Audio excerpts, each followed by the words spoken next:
ಅಕ್ಷರ ಪ್ರಜ್ಞೆ ಅನ್ನುವಂಥದ್ದು ಏನಿದೆ ಈ ಚಟುವಟಿಕೆ ಸಂದರ್ಭದಲ್ಲಿ ಹೆಚ್ಚು ಜಾಗೃತವಾಗಿ ಕೆಲಸ ಮಾಡುತ್ತೆ.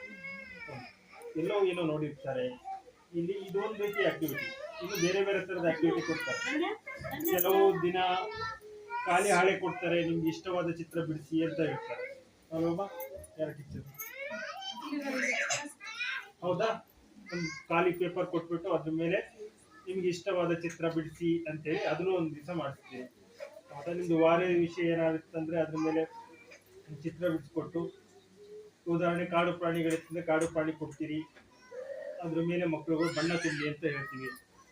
ಅಥವಾ ಸಾಕು ಪ್ರಾಣಿಗಳಿರುತ್ತೆ, ಸಾಕು ಪ್ರಾಣಿಗಳಾದ್ರೆ ದಿನ ಎಲ್ಲ ಹೊರಗಡೆ ನೋಡಿರ್ತಾರೆ, ಆ ಮಗುವಿನ ತಲೆಯಲ್ಲಿ ಆ ಸಾಕು ಪ್ರಾಣಿ ಬಗ್ಗೆ ಒಂದು ಕಲ್ಪನೆ ಮೂಡಿರುತ್ತೆ, ಆ ಚಿತ್ರ ಕೊಟ್ಟಾಗ ಅದ್ರ ಮೇಲೆ ಇಳಿಸ್ತಾರೆ. ಸೊ ಇದರಿಂದ ಮಕ್ಕಳ ಬೌದ್ಧಿಕ ಮಟ್ಟ ಏನಿದೆ, ಬುದ್ಧಿಶಕ್ತಿ ಏನಿದೆ, ಇದು ಡೆವಲಪ್ ಆಗ್ತಾ ಹೋಗುತ್ತೆ. ಸೊ ಈ ಚಟುವಟಿಕೆ ಮಾಡಬೇಕಾದ್ರೆ ಒಬ್ರು ಹೇಳಿದ್ರು ಇದರಲ್ಲಿ ಹೆಚ್ಚು ಸಮಯವನ್ನು ಏಕಾಗ್ರತೆಯಿಂದ ಕಳೀತಾರೆ ಅಂತ ಹೇಳಿ.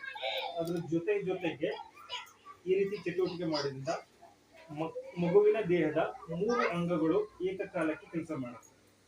ಒಂದು ಕೈ, ಒಂದು ಕಣ್ಣು, ಇನ್ನೊಂದು ಮೆದುಳು. ಸೊ ಇದು 3 ಕೆಲಸ ಮಾಡೋದ್ರಿಂದ ಅವರ ಏನಿದೆ ಭಾಗವಹಿಸುವಿಕೆ ಇರ್ಬೋದು, ಅವರ ಬೌದ್ಧಿಕ ಮಟ್ಟ ಇರ್ಬೋದು, ಇದು ಹೆಚ್ಚು ಡೆವಲಪ್ ಆಗುತ್ತೆ.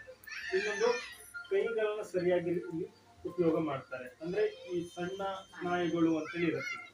ಸೊ ಇದು ಕೂಡ ಅಲ್ಲಿ ಸರಿಯಾಗಿ ಕೆಲಸ ಮಾಡುತ್ತೆ. ಮುಂದೆ ಮಗು ಶಾಲೆಗೆ ಹೋದಾಗ ಪೆನ್ನನ್ನು ಸರಿಯಾಗಿ ಹಿಡಿಲಿಕ್ಕೆ, ಬರೀಲಿಕ್ಕೆ ಅನುಕೂಲವಾಗುವಂತೆ ಈ ಕ್ರಿಯಾತ್ಮಕ ಚಟುವಟಿಕೆ ಗಮನ ಹಾಕ್ತಾರೆ. ಅವ್ರಿಗೆ ಸೃಜನಶೀಲತೆ ಹೊರ ಆಗ್ತದೆ. ಈಗ ನೀವು ನೋಡಿ ಬೇಗ ಮುಗಿಸಿದ್ವಿ, ನೀವೇ ಒಂದು 5 ನಿಮಿಷ ತಗೊಳ್ಳಿ ಹೇಳಿದ್ಮೇಲೆ, ಅಂದ್ರೆ ಕ್ಲೋಸ್ ಮಾಡಿಬಿಡ್ಬೋದಿತ್ತು. ಬೇಸರ ಅನ್ಸಿದ್ರೆ ಕ್ಲೋಸ್ ಮಾಡ್ತೀವಿ, ಇಲ್ಲ ನಾ ಇದು ಇನ್ನೂ ಸ್ವಲ್ಪ ಇನ್ನೂ ಏನ್ ಮಾಡ್ಬೋದು ಅಂತ ಯೋಚಿಸ್ತೇವೆ. ಯೋಚಿಸುವ ಕಲೆಯನ್ನು ಕೂಡ ಸೃಷ್ಟಿ ಆಗುತ್ತೆ.